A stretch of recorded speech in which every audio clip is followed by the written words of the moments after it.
ప్రియులారా, మనం ధ్యానం నిమిత్తమై ఆదికాండము 12వ అధ్యాయంలో కొన్ని వచనాలు చదువుకుందాం. ఆదికాండము 12వ అధ్యాయం.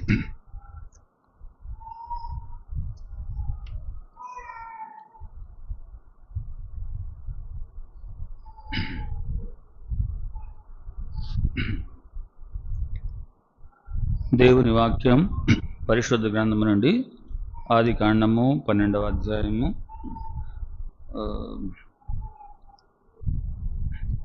మొదటి 2 వచనాలు చదువుకుందాం. 4వ వచనం వరకు చదువుకుందాం. యెహోవా, నీవు లేచి నీ దేశం నుండి, నీ బంధువుల యొద్ద నుండి, నీ తండ్రి ఇంటి నుండి బయలుదేరి నేను నీకు చూపించు దేశమునకు వెళ్ళుము. నిన్ను గొప్ప జనముగా చేసి నిన్ను ఆశీర్వదించి నీ నామమును గొప్ప చేయుదును. నీవు ఆశీర్వాదముగా నందువు. నిన్ను ఆశీర్వదించు వారిని ఆశీర్వదించెదను, నిన్ను దూషించు వారిని శపించెదను. భూమి యొక్క సమస్త వంశంలో నీ యందు ఆశీర్వించబడునని అబ్రాముతో అనగా, యెహోవా అతనితో చెప్పిన ప్రకారము అబ్రాము వెళ్ళెను. దేవుని స్తోత్రం. ప్రియులారా, చదవబడిన వాక్య భాగం మనకు తెలిసిన వాక్య భాగమే. సృష్టికర్త అయిన దేవుడు, సజీవుడైన దేవుడు అబ్రహామును ఏ రీతిగా పిలిచాడో ఈ 12వ అధ్యాయంలో మనం చూస్తాం. మొట్టమొదటిగా అబ్రహామును దేవుడు పిలిచినటువంటి తీరు మనం చూస్తున్నాం.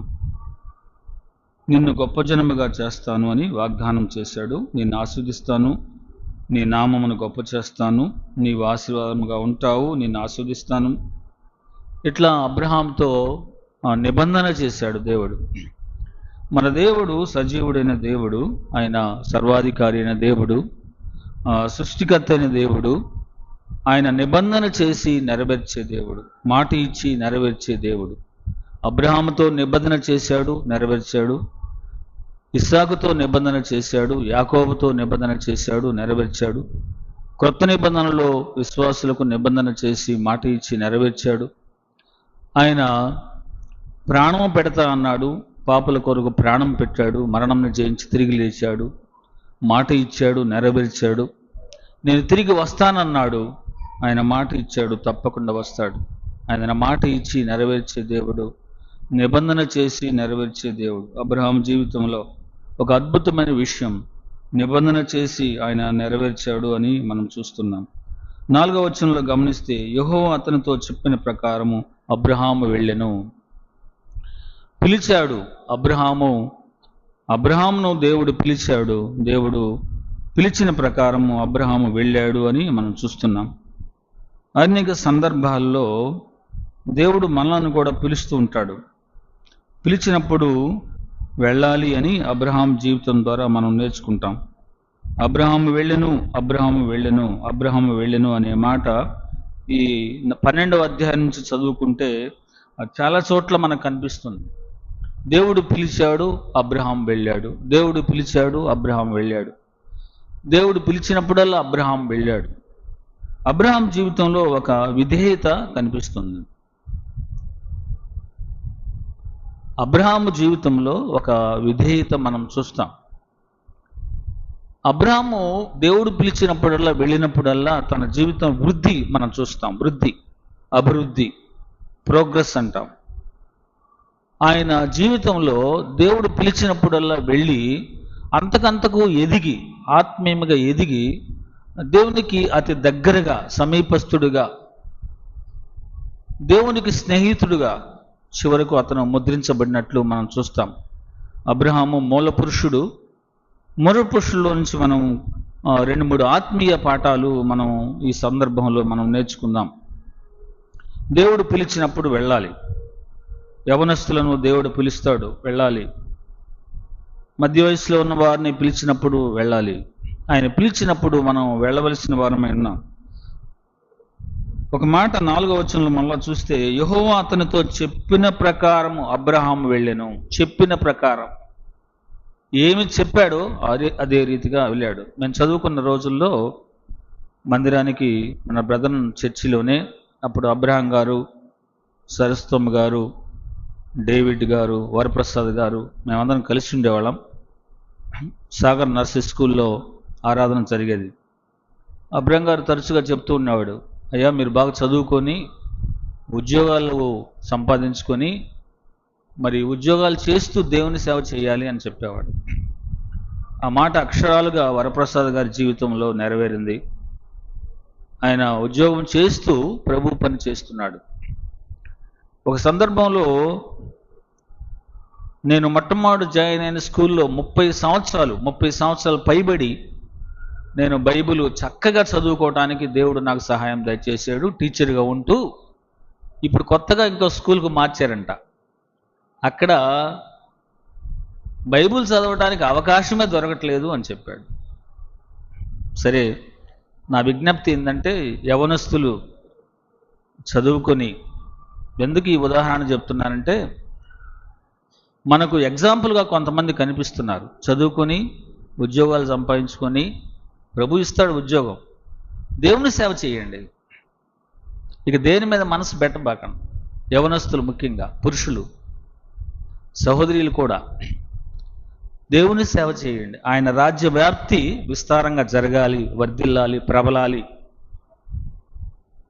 చదువుకొని మనం పని చేసుకుంటూ దేవుని సేవ చేయాలి. ఆయన పిలిచినప్పుడు వెళ్ళాలి. వాక్యం ద్వారా ప్రతి ఒక్కరిని పిలుస్తాడు దేవుడు. అబ్రహాంని పిలిచాడు, అబ్రహాం వెళ్ళాడు. అబ్రహాంని పిలిచాడు, అబ్రహాం వెళ్ళాడు. యెహోవా చెప్పిన ప్రకారం వెళ్ళాడు. ఏం చెప్పాడు? ఏదైతే వదిలేయమన్నాడో దాన్ని వదిలేసి బయలుదేరాడు. ఏమి వదిలేయాలో దాన్ని వదిలేసి అబ్రహాము ముందుకు సాగిపోయినట్లు మనం చూస్తాం. ఇశ్రాయేలు ప్రజలు నువ్వు చెప్పినట్టు చేస్తాం ప్రభు అని ప్రభువుని వారు గణపరిచారు. అబ్రహాము నుండి ఇశ్రాయేలు ప్రజలు వచ్చారు.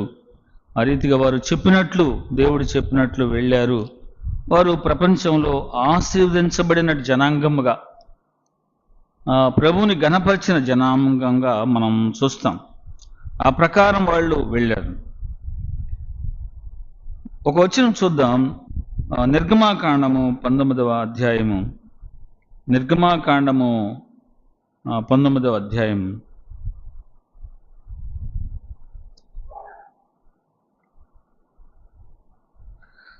దేవుడు సీనాయి అరణ్యంలో మరి ఇశ్రాయేలు ప్రజలను సంధించినప్పుడు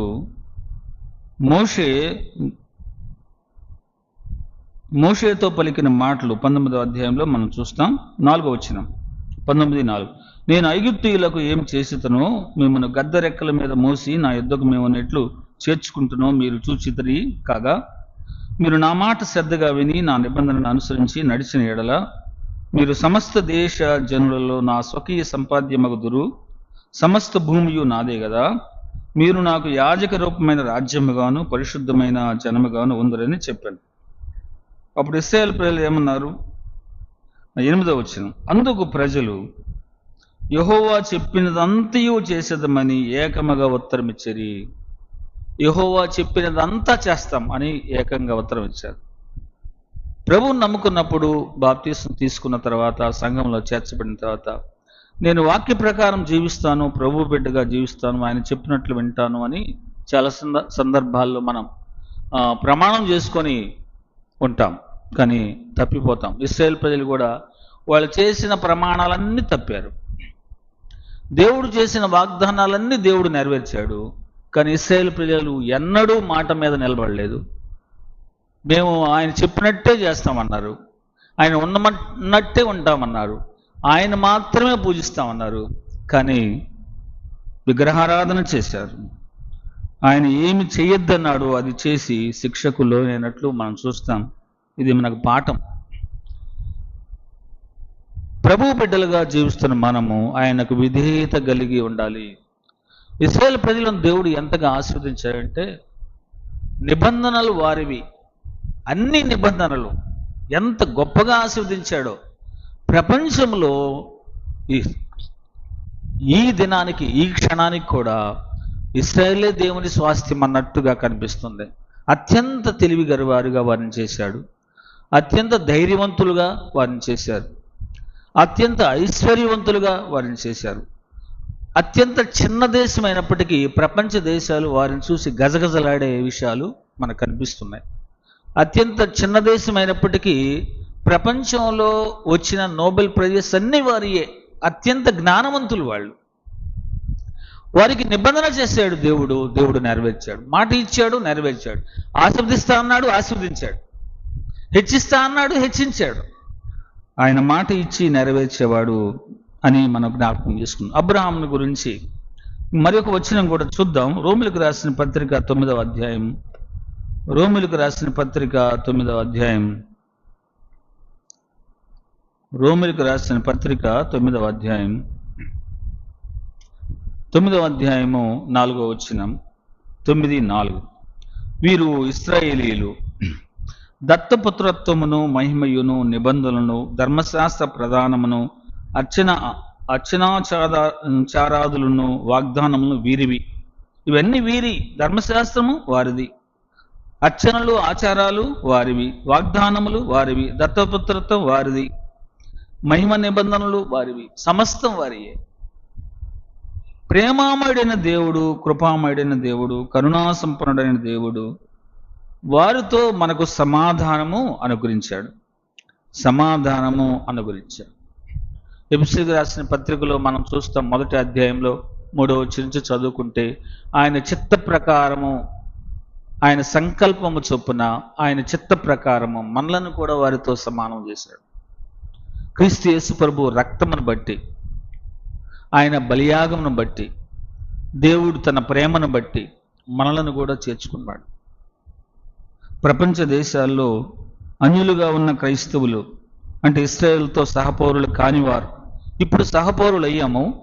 ఇశ్రాయేలుతో సమానము కానివారు, యేసు ప్రభు శిలువ రక్తంలో కడగబడిన వారు, అత్యంతమైన ఉన్నత దశకు చేరుకున్న వారు ఎంతో మంది మనకు కనిపిస్తారు. ప్రభువును నమ్ముకున్న వారు ఎక్కడ తక్కువ లేరు. ప్రభువును నమ్ముకొని ఆయన ఆరాధిస్తున్న వారిని దేవుడు హెచ్చిస్తూనే ఉన్నాడు. ఎక్కడ తక్కువ చేయలేదు. నేను ప్రభువును నమ్ముకున్నాను, నష్టపోయాను అన్న క్రైస్తవుడు లేనే లేడు. దేవుడు వాగ్దానము చేసి నెరవేర్చేవాడు. అబ్రహాము ఆయనకు విధేయత చూపించి ఆయన వెంబడించాడు.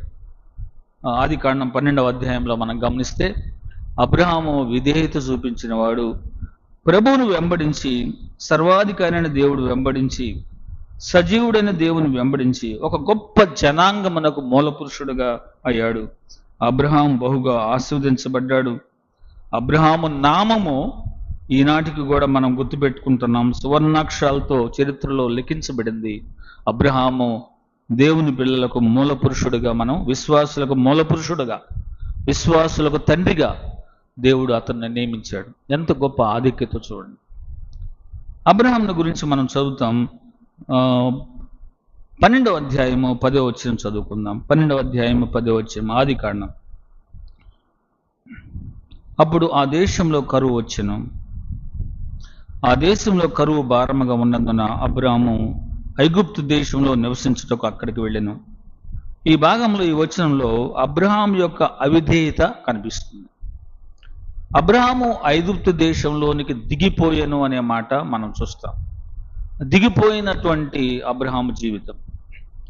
మొదట దేవుని ఘనపరిచినటువంటి అబ్రహాం, దేవుడు పిలిచినప్పుడు వెళ్ళిన అబ్రహాం, దేవుని వెంబడించినటువంటి అబ్రహాం, దేవుని చేత ఆశీర్వదించబడిన అబ్రహాము, దేవునికి విధేయత చూపించిన అబ్రహాము ఇప్పుడు ఐగుప్తు దేశంలోనికి వెళ్ళెను, అక్కడ నివసించుటకు అక్కడికి వెళ్ళెను అని మనం చూస్తున్నాం. ఐగుప్తు దేశము లోకమునకు సాదృశ్యం. పాపం నేర్చుకోవడానికి, పాపంలో పడిపోవటానికి సాదృశ్యం. మూలపురుషుడు అబ్రహాం ఐగుప్తు దేశంలోనికి వెళ్ళిపోయాను అన్న అబ్రహాంని దేవుడు. అబ్రహాము ఎలాంటి వాడు మనం మరొక వచనం చూద్దాం. యెషయా గ్రంథం 43వ అధ్యాయం. యెషయా గ్రంథం 43వ అధ్యాయం 27వ వచనం. మీ మూల పితరుడు పాపము చేసిన వాడే అన్నాడు. మీ మూల పురుషుడు, పితరుడు పాపం చేసిన వాడే అనే మాట మనం చూస్తాం. 43:27లో యెషయా గ్రంథంలో మీ మూల పితరుడు పాపం చేసిన వాడే. అబ్రహాము కూడా పాపం చేసిన వాడే. ఇశ్రాయేలు ప్రజలు పాపం చేసిన వారే.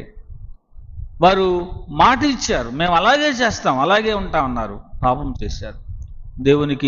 దేవుణ్ణి కోపం తెప్పించారు. దేవుని మీద సణుక్కున్నారు, విగ్రహారాధన చేశారు, ఇష్టానుసారంగా జీవించారు, వ్యభిచరించారు. అబ్రహాముని గురించి చదువుతాం, మీ మూల పితరుడు పాపం చేసిన వాడే, మీ మధ్యవర్తులు నా మీద తిరుగుబాటు చేసిన వారే అని మనం చూస్తాం. అవిధేయత మనం చూస్తున్నాం, అవిధేయత చూస్తున్నాం.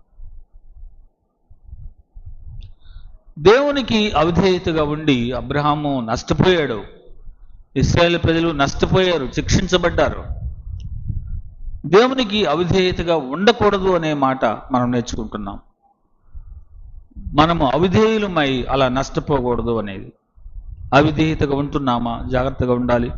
అలా ఉన్నప్పుడు ఆత్మీయ జీవితం పతనం అవుతుంది, ఆత్మీయ జీవితం పతనం అవుతుంది. అవిధేయతగా ఉంటే మాట వినకపోతే నష్టపోతాం, మాట వినకపోతే నష్టపోతాం. దావీదు రాసినటువంటి కీర్తనలో 40వ కీర్తనలో 2వ వచనంలో నాశనకరమైన గుంట జిగటగల దొంగ ఊబి అన్నాడు. ఆ కీర్తన రాసేటప్పుడు దానిలో నేను నాశనకరమైన గుంటలో ఉన్నాను, జిగటగల దొంగ ఊబిలో ఉన్నాను, అక్కడి నుంచి నీవు నన్ను పైకెత్తావని రాశాడు. అంటే దావీదు జీవితంలో నాశనకరమైన గుంట కనిపిస్తుంది, పడిపోయిన స్థితి, అవిధేయత స్థితి. జిగటగల దొంగ ఊబి అన్నాడు. జిగటగల దొంగ ఊబిలో పడిపోతే లేవలేం మనం. ఆ ఊబి కిందకు లాగుతుంది, లేవలేం. లోకమనే ఊబి, లోకమనే ఊబి, శరీర ఆశలనే ఊబి, దేవునికి వ్యతిరేకమైన ఆలోచనలనే ఊబి, నాశనకరమైన గుంట అంటాడు, జిగటగల దొంగ ఊబి అని అంటాడు. యోహాను సువార్తలో 5వ అధ్యాయంలో మనం చూస్తాం, బేతస్త కోనేటి దగ్గర ఒకడు పడిపోయి ఉన్నాడు. బేతస్త కోనేటి దగ్గర ఒకడు పడిపోయి ఉన్నాడు. పడిపోయి అక్కడ వచ్చిన వాళ్ళు మనం గమనిస్తే 6 నుంచి 9 వరకు చూస్తే వాడు బహుకాలము నుండి అక్కడ పడిపోయి ఉన్నాడు అనే మాట చూస్తాం. అతడు బహుకాలము నుండి అక్కడ పడిపోయి ఉన్నాడని యేసు ఎరిగి అనే మాట మనం చూస్తాం. అతడు 38 ఏండ్ల నుంచి అక్కడ పడి ఉన్నాడు, స్వస్థపడలేని పరిస్థితుల్లో పడి ఉన్నాడు అని. యేసు ప్రభు వాడి స్థితి ఎరిగి అక్కడికి వచ్చాడు. నీవు స్వస్థపడగోరుచున్నావా అని అడిగాడు. నీవు స్వస్థపడగోరుచున్నావంటే ఆయన ఏం చెప్పాడు? అయ్యా, నాకు స్వస్థపడాలని ఉంది, నాకంటే ముందుగా కొంతమంది కోనేరులో దిగుతున్నారు, వాళ్ళు స్వస్థపడి వెళ్ళిపోతున్నారు, నాకు ఛాన్స్ దొరకట్లేదు అని చెప్పాడు. స్వస్థపడాలని ఆశ ఉంది. బహుశా నేను అనుకుంటున్నాను ఆ 38 ఏండ్ల నుంచి అతను ప్రార్థన చేసి ఉంటాడు. అయ్యా, నాకు స్వస్థపడాలని ఉందయ్యా, నాకంటే ముందుగా చాలామంది దూకేస్తున్నారు, వాళ్ళు స్వస్థపడి వెళ్ళిపోతున్నారు, నాకు అవకాశం దొరకట్లేదు, నేను లేవలేకపడి ఉన్నాను. నేను అనుకుంటున్నాను అతను ప్రార్థన చేసి ఉంటాను. అక్కడ రాయబడి లేదు కానీ అతను ప్రార్థన చేసి ఉంటాడు. అందుకనే ప్రభువు వాడి పడి ఉన్న స్థితి చోటికి వచ్చాడు. నీవు స్వస్థపడగోరుచున్నావా? అవును. ప్రియులారా, దేవునికి అవిధేయతగా ఉంటే, పాప కోపంలో పడిపోయి ఉంటే, దేవునికి దూరముగా ఉంటే, వెళ్ళకూడని స్థలంలోనికి వెళితే, ఐగుప్తుకి అబ్రహాం వెళ్ళినట్టు వెళ్ళకూడని స్థలంలోనికి వెళితే, ఒకవేళ దేవునికి ఆయాసకరమైన పనులు మనం చేస్తుంటే, దేవునికి దూరమైన పరిస్థితిలో ఉంటే, ప్రభువుకు ప్రార్థన చేయబద్దులమై ఉన్నాం. ఆ 38 ఏండ్ల నుంచి పడిపోయిన వాడిని దేవుడు లేపాడు. యేసు ప్రభు వారు లేపారు. నీవు లేచి నీ పరిపెత్తుకుని వెళ్ళిపోమన్నాడు. దేవుని మాటలో శక్తి ఉంది. ఎవ్వరు లేపేవారు లేరు లోకంలో, ఎవ్వరు మనం లేపలేరు, యేసుక్రీస్తు ప్రభు తప్ప. యేసుక్రీస్తు ప్రభు తప్ప ఎవ్వరు మనం బాగు చేయలేరు. పడిపోయిన స్థితిలో ఉంటే కీర్తనకారుడు కూడా అన్నాడు, నాశనకరమైన గుంట నుంచి, జిగటగల దొంగ ఊబిలో నుంచి ఆయన నన్ను పైకి లేవదీశాడు, తన చెయ్యెత్తి పైకి లేవదీశాడు, బండపై నన్ను నిలిపాడు అన్నాడు. క్రీస్తును బండపై నన్ను నిలిపినట్లు మనం చూస్తూ ఉంటాం. పడిపోయిన స్థితిలో ఉంటే జ్ఞాపకం చేసుకుందాం. పడిపోయిన స్థితి, దేవునికి అవిధేయత చూపిస్తే మనం పడిపోయినట్లే. దేవుని సన్నిధి పోగొట్టుకుంటే పడిపోయినట్టే, ప్రార్థన పోగొట్టుకుంటే పడిపోయినట్టే, వాక్య ధ్యానం పోగొట్టుకుంటే పడిపోయినట్లే, సహవాసం లోపిస్తే పడిపోయినట్టే. ప్రభు బిడ్డలతో సహవాసం లేకపోతే పడిపోతాం. వాక్య ధ్యానం లేకపోతే పడిపోతాం, ప్రార్థన లేమి, ప్రార్థన కొరత ఉంటే పడిపోతాం, ప్రభువును మర్చిపోయి లోకంలో కలిసిపోతే పడిపోతాం.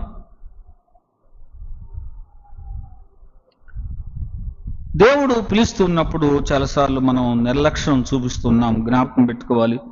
షోలమ్మితి కూడా పరమగీతంలో 5వ అధ్యాయంలో ప్రభువు తలుపు తడుతుంటే తలుపు తీయలా, ప్రభువు తలుపు తడుతుంటే తలుపు తీయలా, పండుకొని ఉందామె, పడిపోయిన స్థితి, పండుకొని ఉంది, ప్రభువు తలుపు తీయమంటే తీలా. చూడండి ఒకసారి 5వ అధ్యాయం పరమగీతంలో 5వ అధ్యాయం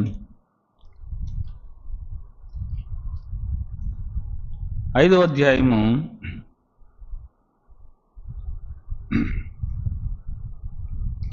2వ వచనం చివరి భాగం చదువుతున్నాను. 2వ వచనం చివరి భాగం, మూడో లైన్ నుంచి. నా పౌరమా నిష్కలంకురాల ఆలకింపము, నా తల మంచుకు తడిసింది, నా వెంట్రుకలు రాత్రి కురియు చినుకులకు తడిసినవి, నాకు తలుపు తీయమని మనసు నా ప్రియుడు వాకిలి తట్టుచున్నాడు. నాకు తలుపు తీయమని నా ప్రియుడు వాకిలి తట్టుచున్నాడు. తలుపు తీ, హృదయం అనే తలుపుని ప్రభు తడుతూ ఉంటాడు. నాకు తలుపు తీ. 2వ వచనం చూడండి. నేను నిద్రించితనే గాని నా మనసు మేలుకొని ఉన్నది. నిద్రించితనే గాని మేలుకొని ఉన్నది, ప్రియుడు తలుపు తడుతుంటే తలుపు తీయలా. ఎంత దారుణమైన పరిస్థితి చూడండి. మనం మేలుకున్నట్టే ఉంటాం కానీ దేవునికి స్థానం, దేవునికి విధేయత చూపకుండా, నా ప్రియుడు తలుపు తీ మనసు తలుపు తడుతూ ఉంటే నేను తలుపు తీయలేదు అన్నాను. 6వ వచనం గమనించండి. నా ప్రియునికి నేను తలుపు తీయనంతలో అతడు వెళ్ళిపోయాను. నా ప్రియునికి నేను తలుపు తీయనంతలో అతడు వెళ్ళిపోయాను. కొన్నిసార్లు మనం మేలుకొని విధేయత చూపుదాం అనుకునేసరికి డ్యామేజ్ అంతా జరిగిపోయింది, జరగాల్సిన డ్యామేజ్ అంతా జరిగిపోయింది.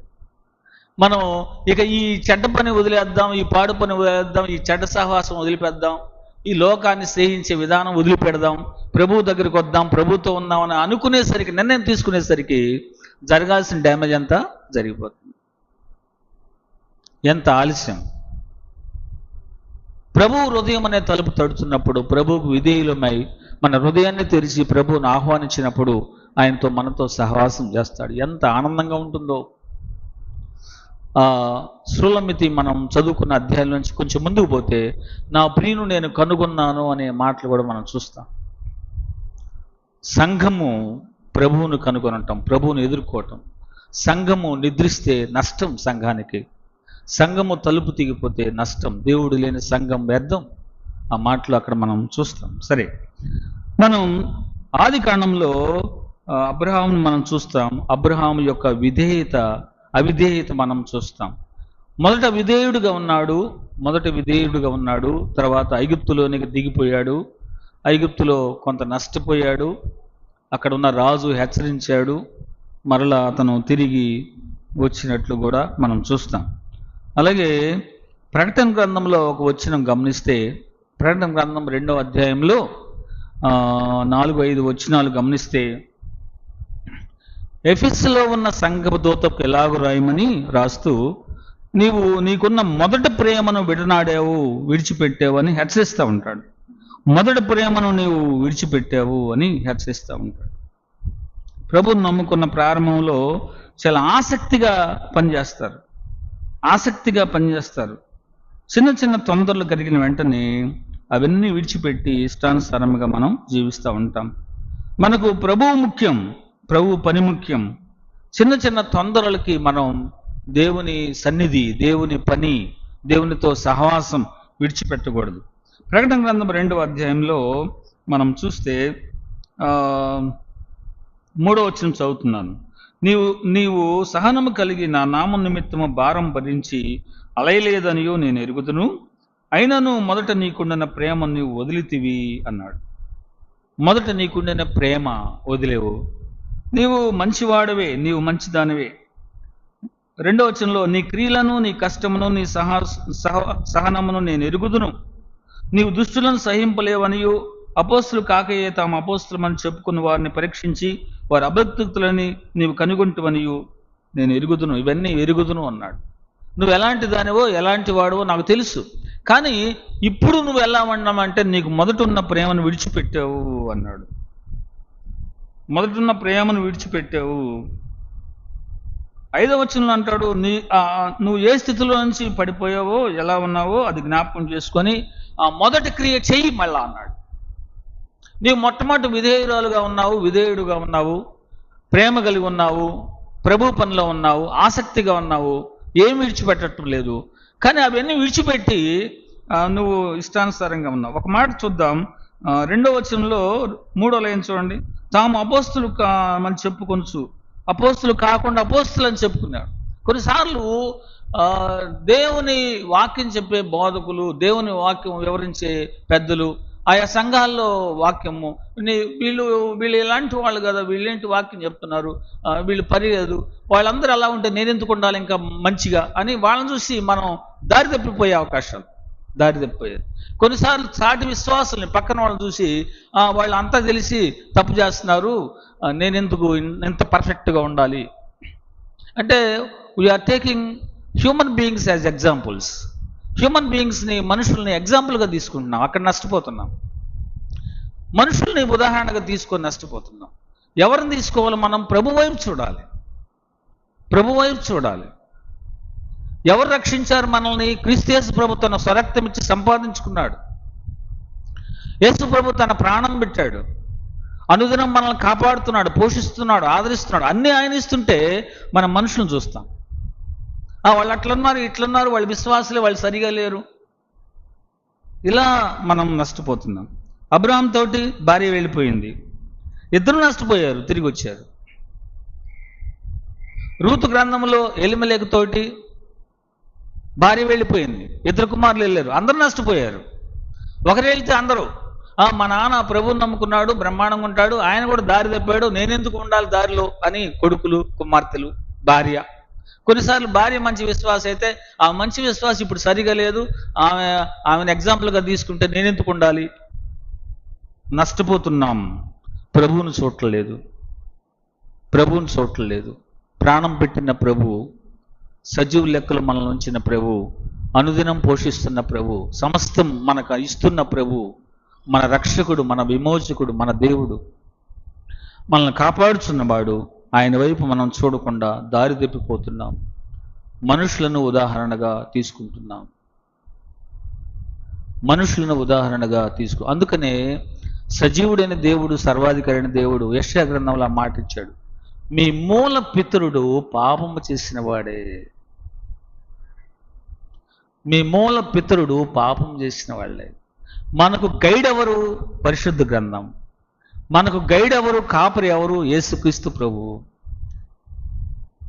మనకు సమస్తం ఎవరు? యేసుక్రీస్తు ప్రభు. ఆయనకు విధేయులముగా మనం ఉండాలని మనం నేర్చుకుంటున్నాం.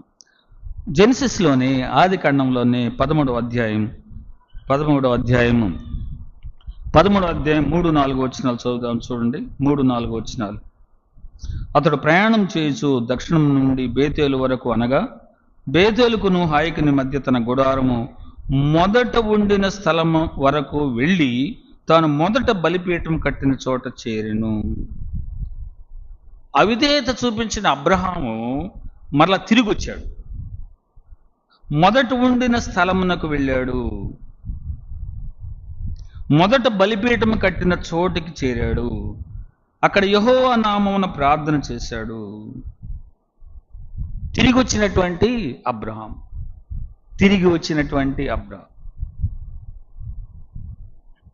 నయోమి అంత నష్టపోయిన తర్వాత తిరిగి వచ్చింది.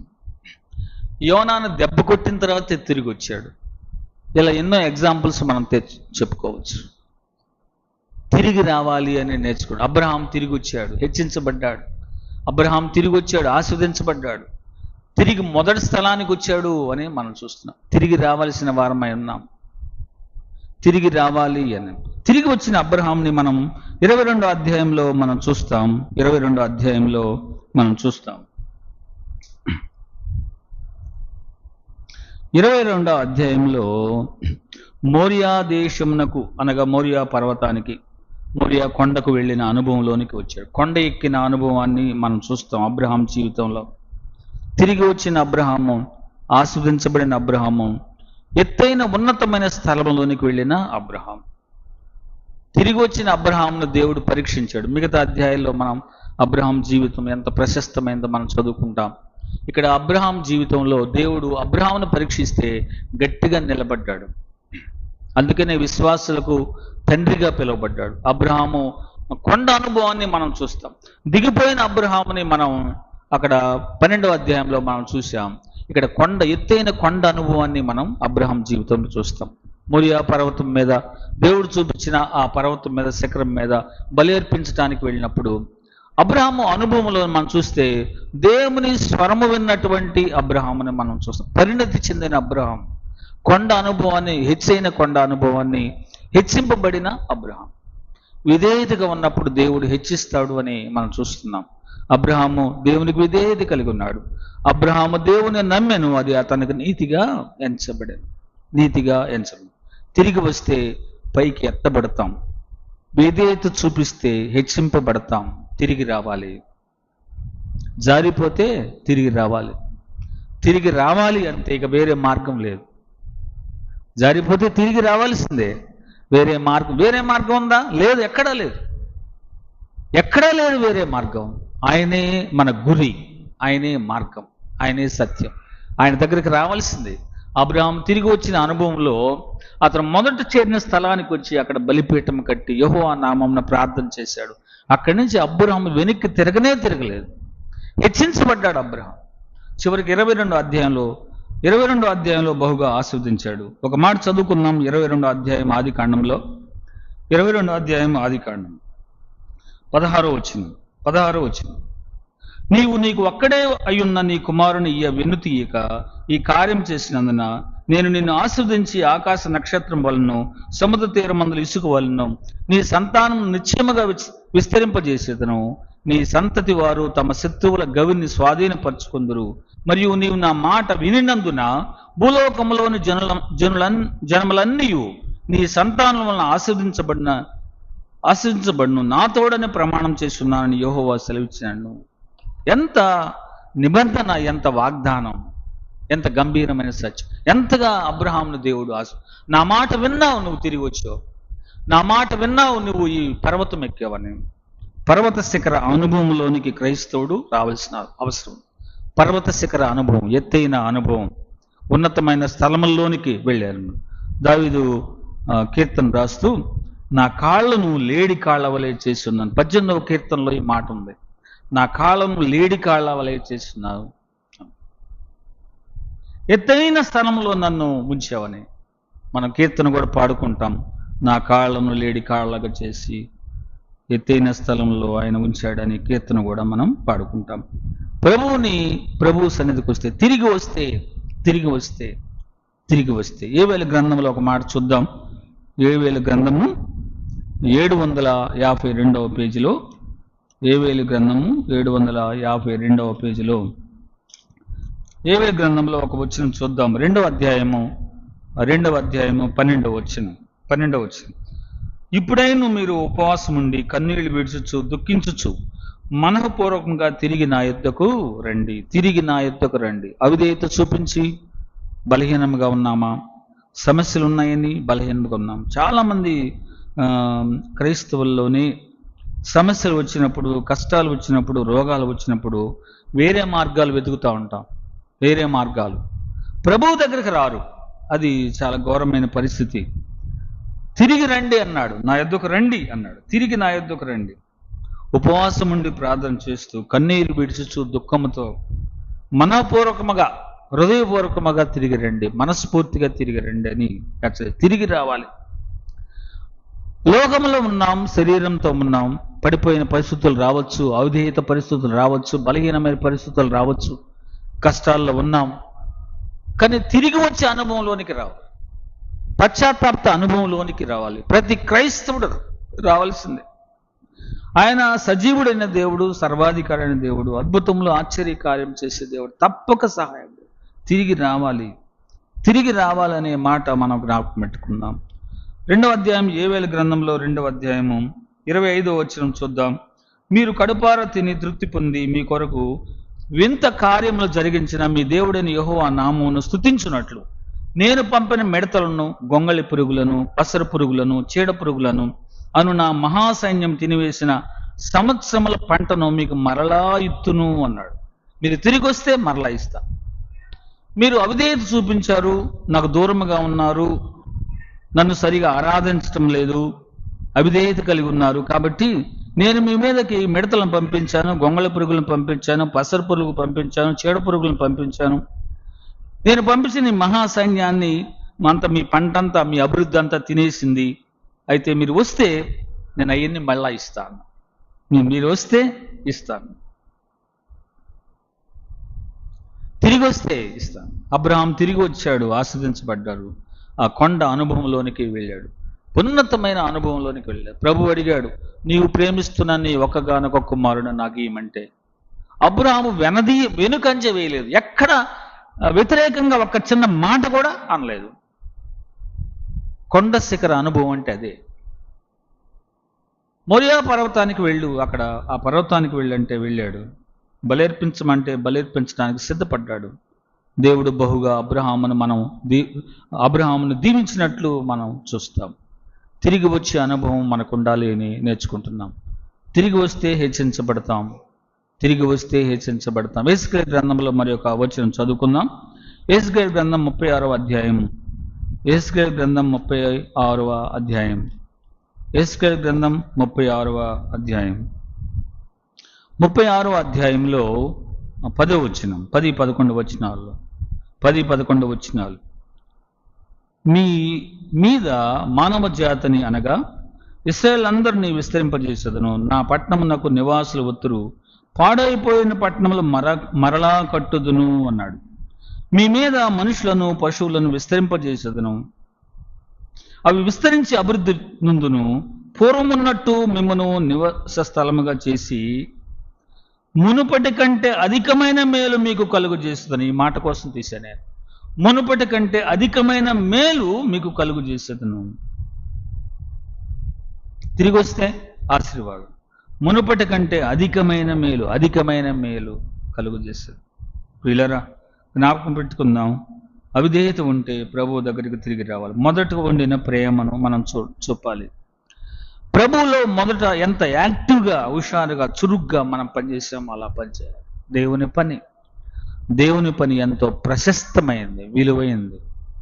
దేవుని పని కీర్తనల భాగంలోనే 61వ కీర్తనలు 1-2 వచనాలు 61వ కీర్తనలు మనం చదివితే దేవుని కీర్తనకారుడు దేవుని అడుగుతున్న మాట ఒకటి చూద్దాం మనం. 61వ కీర్తన 61వ కీర్తన 1-2 వచనాలు చదువుదాం. 1-2 వచనాలు. దేవా, నా మొర ఆలకింపుము, నా ప్రార్థనకు చెవియొగ్గుము. నా ప్రాణము తల్లడిల్లగా బూదిగంతముల నుండి నీకు మొరపెట్టుచున్నాను. నేను ఎక్కలేనంత ఎత్తైన కొండపైకి నన్ను ఎక్కించు, నీవు నాకు ఆశ్రయముగా ఉంటివి. ఏమన్నాడు? నేను ఎక్కలేనంత ఎత్తైన కొండకు నన్ను ఎక్కించు ప్రభువా అన్నాడు. నేను ఎక్కలేను, ఈ మాట సత్యం. నేను ఎక్కలేను. ప్రార్థన చేశాడు, నన్ను ఎక్కించు ప్రభువా అన్నాడు.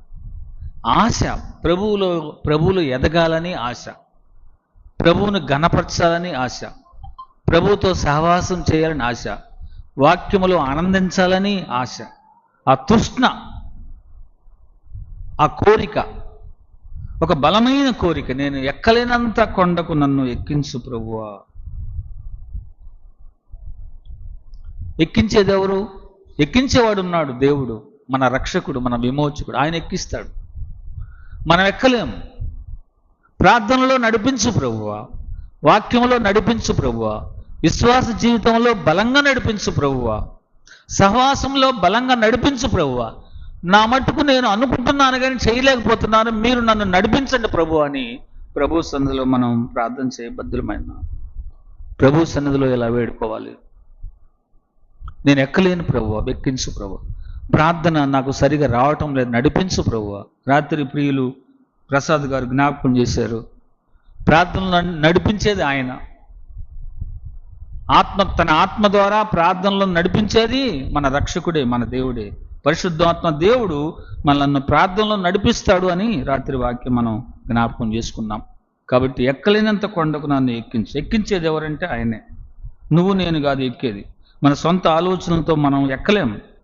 ఎక్కించేవాడు ఆయన, వృద్ధి పొందించేవాడు ఆయన. ఎంత ఆశీర్వాదం ప్రభువుతో ఉంటే, ఎంత దేవునికి విధేయత కలిగి ఉంటే ఎంత ఆశీర్వాదం. ప్రభుతో సహవాసం ఎంత ఆశీర్వాదం.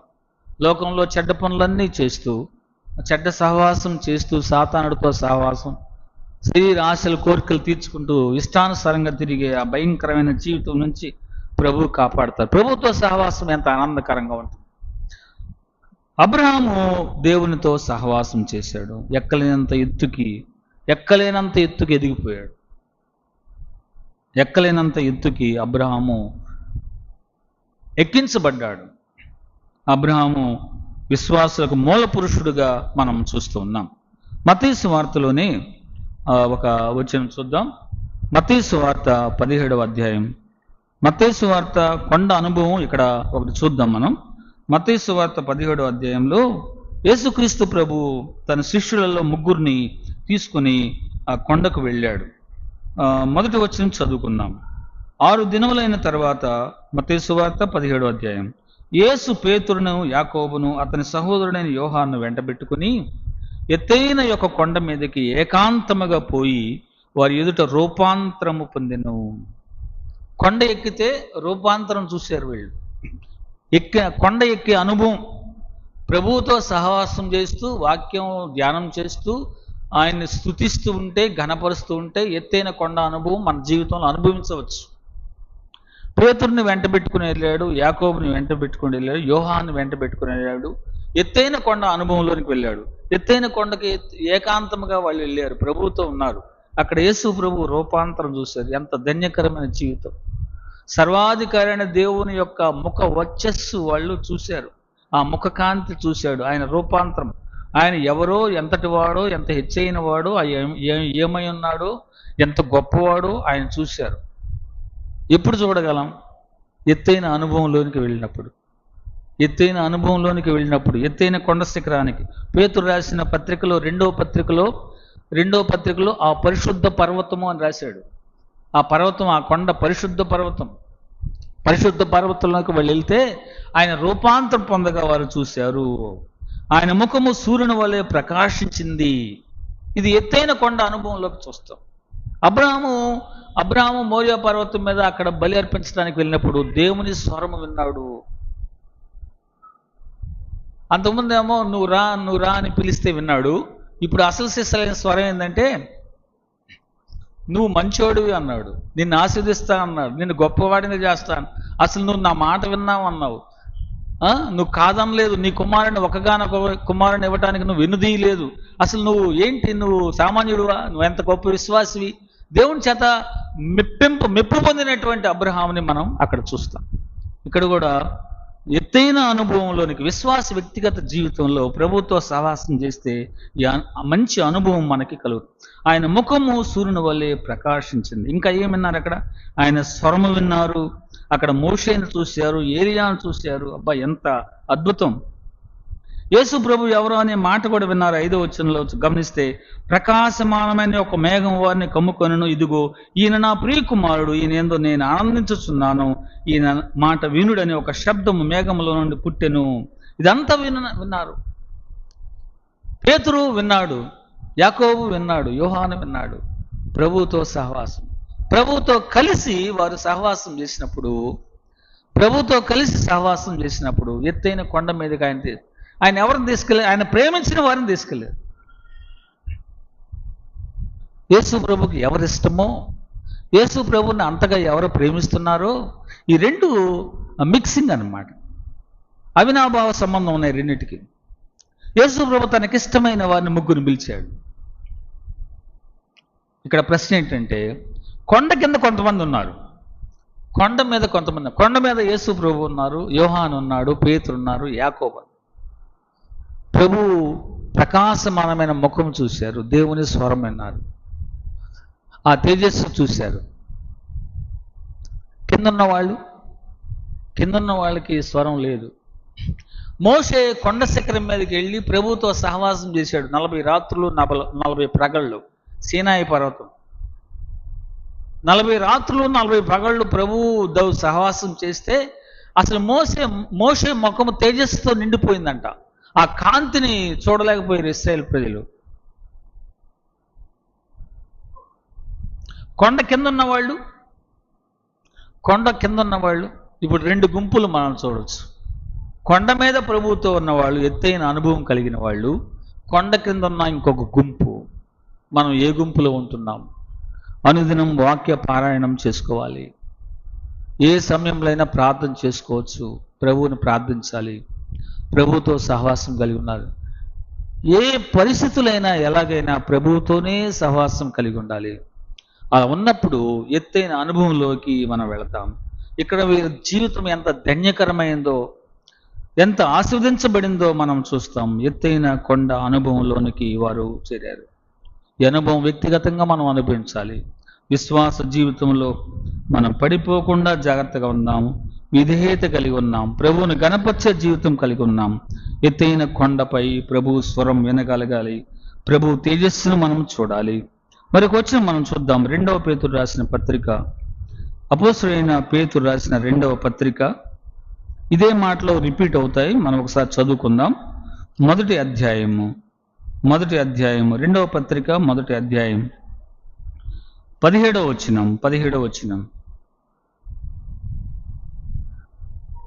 ఆయన మహాత్మ్యమును మేము కన్నులారా చూచిన వారమై తెలిపితిమి. ఆ కొండ మీద అనుభవం చెప్తున్నాడు ఇక్కడ. ఆయన మహాత్మ్యమును మేము కన్నులారా చూచిన వారమై తెలిపితిమి. ఈయన నా ప్రియకుమారుడు, ఈయన యందు నేను ఆనందించున్నాను అను శబ్దము మహాదివ్య మహిమ నుండి ఆయన వద్దకు వచ్చినప్పుడు తండ్రైన దేవుని వలన ఘనతయు మహిమయు ఆయన పొందగా మేము ఆ పరిశుద్ధ పర్వతం మీద ఆయనతో కూడా ఉండిన వారమై ఆ శబ్దము ఆకాశం నుండి రాగా వింటిమి అన్నాడు. మేము చూసాం, మేము విన్నాం. ఆ మహిమ, ఆ తేజస్సు, ఆ దివ్య మహిమ, ఆయన మహాత్మ్యం మేము కన్నులారా చూశాం. విశ్వాసి అనుభవం, ఆత్మీయ జీవితం. అబ్రహాము ఉన్నతమైన స్థాయికి హెచ్చించబడ్డాడు. మొదట వదిలేసిన ఆ స్థానానికి వచ్చి దేవునికి విధేయత కలిగి అక్కడి నుంచి హెచ్చించబడ్డాడు. ప్రియులారా, మనం జ్ఞాపకం పెట్టుకుందాం దేవునితో సహవాసం. చివరిగా ఒక వచనం, కొలసలకు రాసిన పత్రిక 3వ అధ్యాయం 1వ వచనంలో మీరు క్రీస్తుతో కూడా లేపబడిన వారైతే అనే మాట చూస్తాం. క్రీస్తుతో కూడా లేపబడిన వారైతే, కొలసలకు రాసిన పత్రిక 3వ అధ్యాయంలో అపోస్తలుడైన పౌలు కొలసీ సంఘమునకు రాసిన పత్రిక 3వ అధ్యాయంలో మీరు క్రీస్తుతో కూడా లేపబడిన వారైతే పైనున్న వాటిని వెదకుడి. అక్కడ క్రీస్తు దేవుని కుడి పార్శ్వన కూర్చుని ఉన్నాడు. పైనున్న వాటి మీదనే గాని భూ సంబంధమైన వాటి మీద మనసు పెట్టుకొనకుడి. ఎందుకు పైనున్న వాటిని ఎదకాలి? అక్కడ క్రీస్తు ఉన్నాడు. మన గురి క్రీస్తు. మన గురి మన రక్షకుడు, మన విమోచకుడు. ఎవరి వైపు చూడాలి? హెబ్రీయులకు రాసిన పత్రిక 12వ అధ్యాయంలో కూడా ఈ మాట మనం చూస్తాం. హెబ్రీయులకు రాసిన పత్రిక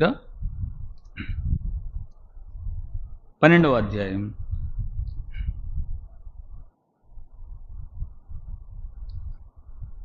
2వ వచనంలో అంటాడు, విశ్వాసమున కర్తయు దాన్ని కొనసాగించువాడినైనా యేసు వైపు చూచుచు అనే మాట.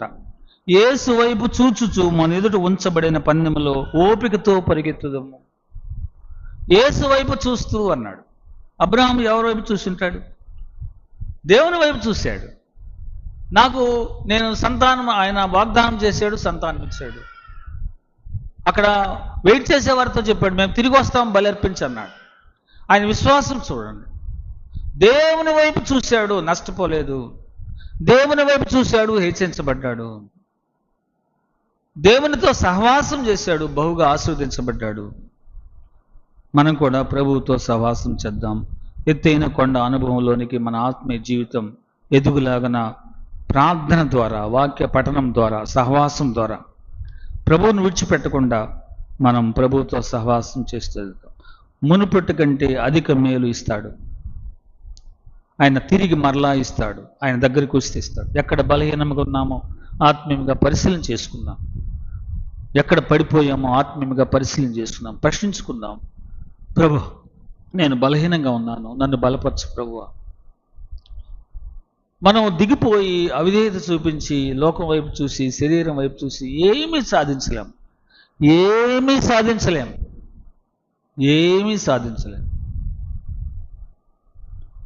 ప్రభువు తప్ప మార్గం లేదు. క్రీస్తు వైపు చూచుచు మన పరుగు పందెంలో, విశ్వాస జీవితంలో ఓపికతో పరిగెత్తుదాం. విశ్వాస జీవితాన్ని ప్రభువు సహాయంతో బలపరుచుకుందాం. దేవుడి తలంపులు మన కొరకై దీవించునుగాక.